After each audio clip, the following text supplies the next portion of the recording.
राम राम शेतकरी मित्रांनो. तर सध्या ऊसाला पाणी चालू आहे. आपल्या हे खोडवा ऊस आहे. तर याचं आता हे सध्या काय तर 1.5 महिन्याचं ऊस आहे आपलं. म्हणजे बघा की आपलं मार्चमध्ये ऊस केलेला आहे. मार्चच्या 5-7 तारखेला ऊसाची पूर्ण तोडणी झालेली होती.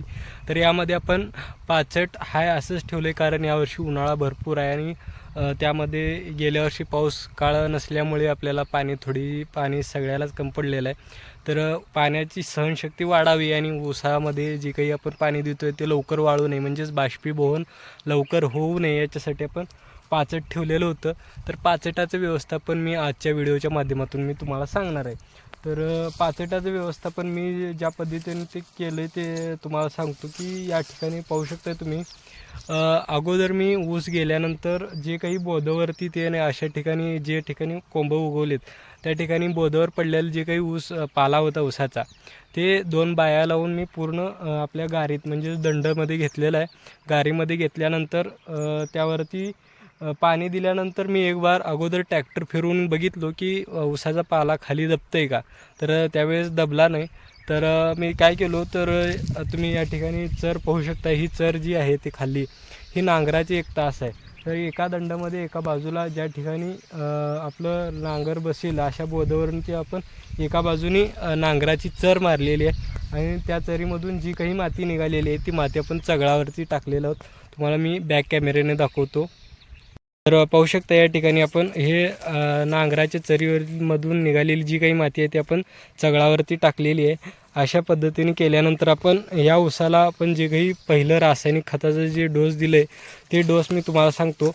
एक पोतं एका एकरासाठी बघा, एक पोतं 24-24, एक पोतं सुपर फॉस्फेट आणि एक पोतं आपलं पोटॅशचं होतं, एक पोतं युरिया आणि असे एक पोतं युरिया, एक पोतं सुपर आणि एक पोतं पोटॅश आणि 15-15चं एक पोतं होतं. असे 4 प्रकारचे खत आपण या ऊसाला दिलेले आहेत आत्तापर्यंत.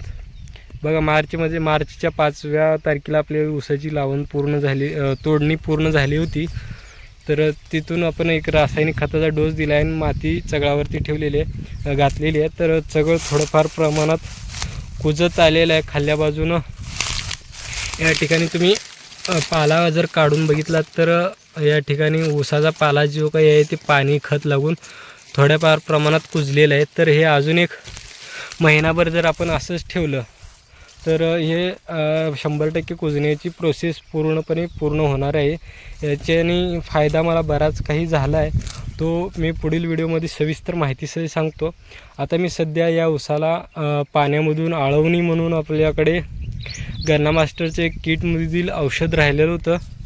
जर तुम्हाला ते मास्टर किट नाही घेता आलं तर आपण ह्युमिक ॲसिड सोडला तरी बेस्ट राहील. ह्युमिक ॲसिड आणि 19-19 जर सोडाल तर एकदम बेस्ट राहील. तर मी तेच औषध गन्ना मास्टर किटमध्ये जे काही मिळते ते ह्युमिक ॲसिड आणि एक सूक्ष्म अन्नद्रव्याची एक बाटली होती ती एक सोडलेली आहे. आता त्याचा रिझल्ट आपण लवकरच आपण पाहणार आहोत. तर पाहू शकता हे मी ज्या पद्धतीने हे पायाने माती ढकलतो आहे अशा पद्धतीनेच आपण नांगरटीतून निघालेली माती आपण चगळावरती झाकून घेतलेली होती अगोदर. तर व्हिडिओ कसा वाटला कमेंट करून सांगा आणि व्ह्यूज कसा वाटतो हे देखील कमेंट करून सांगा आणि जास्तीत जास्त शेतकऱ्यांपर्यंत शेअर करा. धन्यवाद.